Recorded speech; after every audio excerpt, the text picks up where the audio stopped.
হকের কথা বলবে। যতই করো বাহাদুরি, করো ষড়যন্ত্র, এই বাংলাদেশের জমিনে ভাই থাকবে মোল্লাতন্ত্র। মোল্লা চেনো না তুমি, আলেম চেনো না, মসজিদ চেনো না, মাদ্রাসা চেনো না। মোল্লা চেনো না তুমি, আলেম চেনো না, মসজিদ চেনো না, মাদ্রাসা চেনো না। মোল্লা মোল্লা মোল্লা মোল্লা মোল্লা তন্ত্র চলবে বাংলাদেশে। মোল্লারা তো হকের কথা বলবে, বাংলাদেশে মোল্লারা তো হকের কথা বলবে, ঠিক না? মোল্লা চেনে তোমার বাবাই, জিজ্ঞেস করো তাকে গিয়ে, মোল্লা ছাড়া কেমনে হলো তোমার বাবা মায়ের বিয়ে। মোল্লা চেনে তোমার বাবাই, তাহার কাছে গিয়ে বলো তোমার দাদার জানাজাটা মোল্লা ছাড়া কে পড়ালো। কোমল সুরে জিজ্ঞেস করো তুমি তোমার মাকে, কোমল সুরে জিজ্ঞেস করো তুমি তোমার মাকে, তোমার জন্মে তোমার গানে আজান দিল সে কে। মোল্লা চেনো না তুমি, আলেম চেনো না, মসজিদ চেনো না, মাদ্রাসা চেনো না।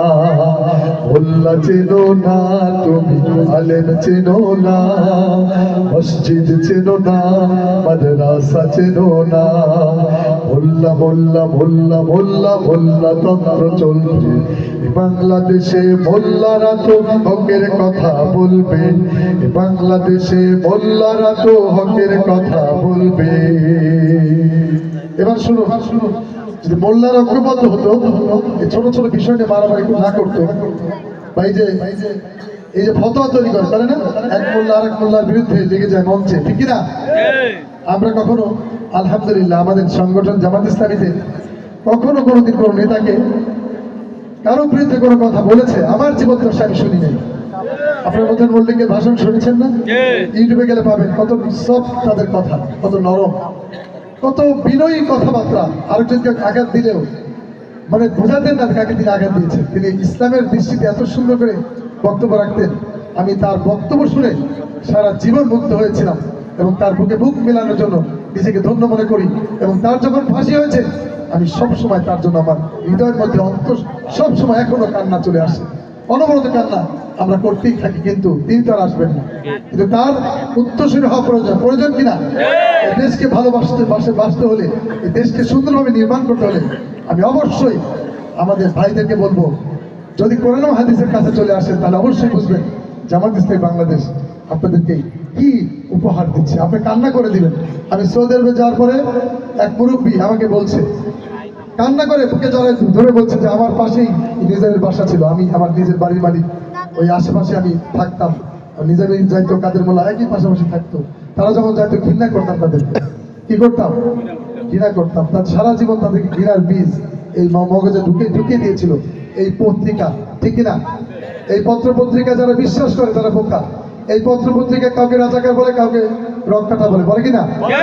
এই সারা জীবনে পত্র পত্রিকার মাধ্যমে আমাদের কিছু লোক আছে এটা বিশ্বাস করে, তারা যেভাবে পত্র পত্রিকা লেখে সেভাবে তারা বিশ্বাস করে, তারা নিজেদের কিসমত খুলছে না, কোরআনের কাছে আসতেছে না, ঠিক কিনা? হাদিসের কাছে আসতেছে না। কারণ কি? এই আমাদেরকে ঘৃণার একটা আওয়াজ তুলে তুলে যাতে কোরআনের দিকে মানুষ আসতে না পারে, এই জন্য শ্রেষ্ঠ মানুষগুলিকে কলঙ্ক লেপন করা হয়, ঠিক কিনা বন্ধুরা? সে কথাই বলছি। মোল্লাদের ঐক্যবদ্ধ হওয়ার প্রয়োজন। মোল্লা ঐক্যবদ্ধ না হলে কখনো দেশ প্রকৃতপক্ষে স্বাধীন হবে না। মোল্লা চেনে ব্রিটিশরা সব বালাকোটের রণাঙ্গনে, সায়েদ শহীদ রক্ত দিয়ে স্বাধীনতার বীজ বুনে। মোল্লারা সব এক কাতারে ঐক্য করো, বিভেদ ভুলো, নাস্তিকতার বিষ বৃক্ষ সবাই মিলে উপড়ে ফেলো। শাহজালালার শহীদ তিতুর খুন রাঙা জমিন, শাহজালালার শহীদ তিতুর খুন রাঙা জমিন। মোল্লা ছিল মোল্লা আছে থাকবে চিরদিন। আজ মোল্লা চেনো না, তুমি আলেম চেনো না, মসজিদ চেনো না, মাদ্রাসা চেনো না।